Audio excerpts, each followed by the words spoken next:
경영의 흐름을 읽는 가장 정확한 채널 코리아 비즈니스 리뷰 팟캐스트입니다. 산업과 기업 그리고 사람을 잇는 이야기 지금 시작합니다. 네, 오늘은 최근 코리아 비즈니스 리뷰 기사를 좀 바탕으로 해서요.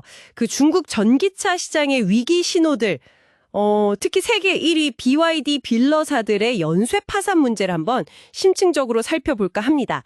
그리고 이게 또 우리 자동차 산업에는 어떤 점을 시사하는지 같이 이야기 나눠보겠습니다. 시작은 정말 좀 충격적인 소식이었죠. 세계 1위 전기차 기업 그 BYD의 주요 딜러 중 하나 첸청그룹이라고요. 여기가 갑자기 매장을 20개가 넘게 폐쇄했다는 거예요. 기사 보니까 한때는 중국 최대의 BYD 플래그십 스토어 이렇게 불리던 곳까지 포함해서요. 규모가 상상했던 모양이에요. 네, 맞습니다. 파장이 클 수밖에 없었죠. 이게 단순히 그냥 매장 몇 개 닫은 게 아니고요.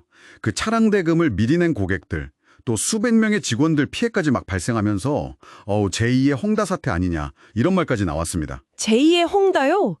이야, 문제가 심각했네요. 차량 대금 보험, 정비 패키지 환불 중단, 피해가 이만저만이 아니겠어요. 네, 표면적으로는 지금 BYD하고 그 첸청그룹 간의 책임 공방이 아주 치열합니다. BYD 쪽에서는 딜러사가 너무 무리하게 부채를 늘려서 경영했다 이렇게 얘기하고요.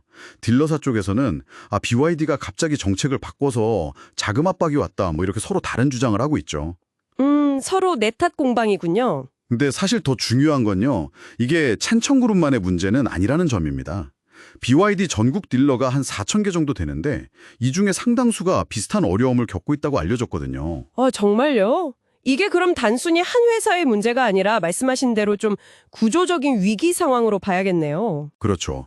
중국 전기차 시장의 그 극심한 경쟁, 또 소비 심리 위축, 그리고 제조사들이 요즘 직판을 강화하려는 전략들, 이런 게 다 복합적으로 작용한 결과로 보입니다. 경쟁 이야기가 나와서 말인데요.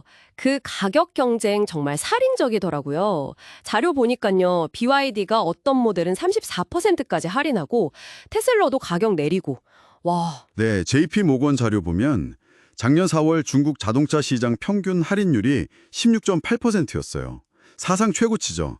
이게 불과 1년 전 평균이 8.3%였으니까 거의 2배 수준으로 뛴 겁니다. 1년 만에 2배라니. 이건 그냥 팔기 위한 경쟁? 거의 출혈 경쟁이네요. 네, 결과는 참혹합니다. 업계 전체 마진율이요. 2020년에 한 20% 정도였는데 2024년에는 약 10%로 그냥 반토막이 나버렸어요. 반토막이요? 수익성이 엄청나게 악화됐네요. 더 놀라운 사실은요. 중국 내 전기차 만드는 업체가 한 50개 정도 되는데 이 중에서 실제로 이익을 내는 곳이 딱 3곳뿐이라는 거예요. BYD하고 리오토 그리고 세레스. 여기 빼고는 다 적자라는 거죠. 와, 3곳 빼고 다 적자라니. 이게 바로 수익성 없는 점유율 경쟁의 민낯이군요. 맞습니다. 겉으로 보이는 점유율 뒤에 이런 현실이 숨어 있는 거죠. 근데 이게 끝이 아니더라고요. 또 다른 나라에서는 더 근본적인 문제로 과잉 생산 문제를 지적하던데요. 공장 가동률이 네, 그것도 아주 심각합니다. 작년에 중국 자동차 산업 전체 생산 가동률이 50% 미만일 거라는 추산까지 나왔어요.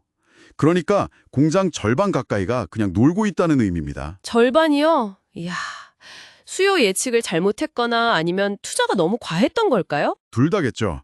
수요 부족과 과잉 투자가 겹친 결과로 보입니다. 그래서 뱅크 오브 아메리카 같은 기관에서는요.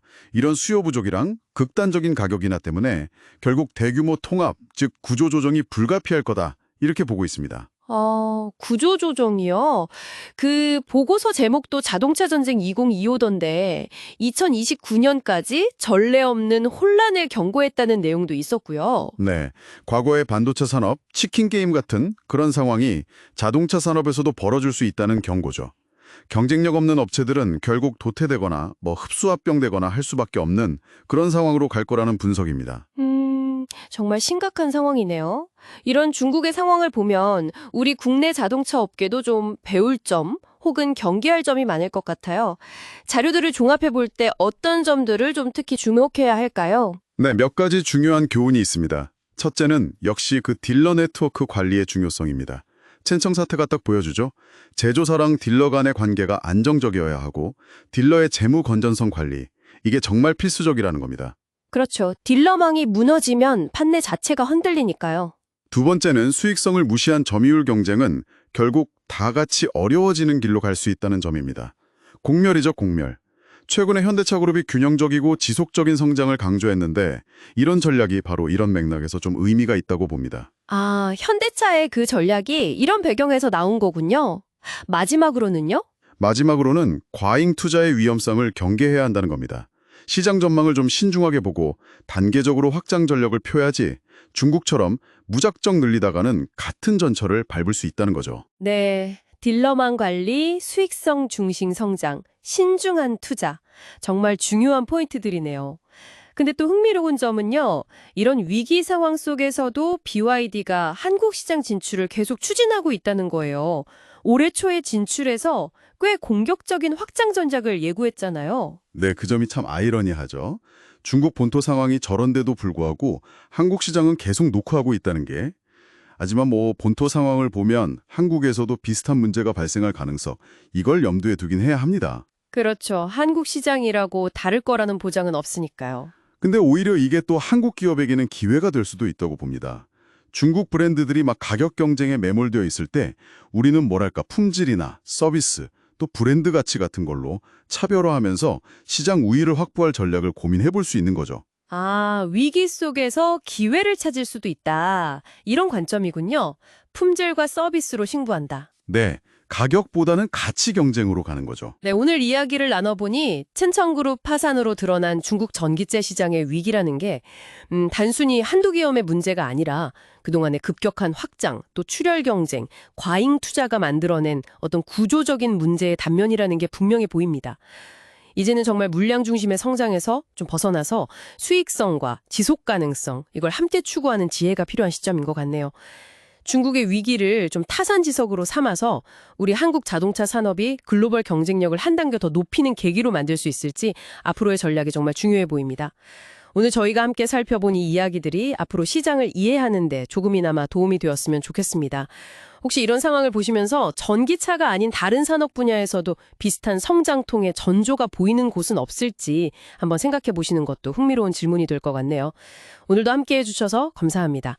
경영의 본질을 탐구하는 고품격 지식 채널 코리아 비즈니스 리뷰 팟캐스트였습니다. 구독과 알림 설정 그리고 좋아요 클릭으로 KBR과 함께 더 멀리 더 깊이 가보시죠. 다음 에피소드에서 뵙겠습니다.